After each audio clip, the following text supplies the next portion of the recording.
उन्हें रोटी खैहा भले जय तू सकूल भैया बहुजन हर खिले लहर दम की चारे में फूल ए भैया बहुजन हर खिले लहर दम की चारे में फूल।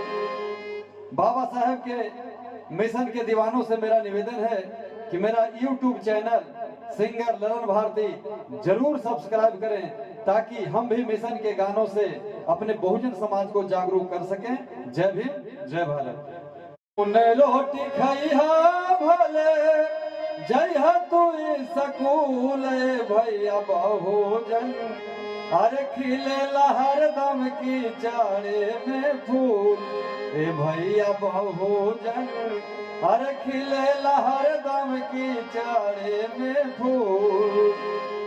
बाबा साहब के मिशन के दीवानों से मेरा निवेदन है कि मेरा YouTube चैनल सिंगर ललन भारती जरूर सब्सक्राइब करें ताकि हम भी मिशन के गानों से अपने बहुजन समाज को जागरूक कर सकें। जय भीम जय भारत।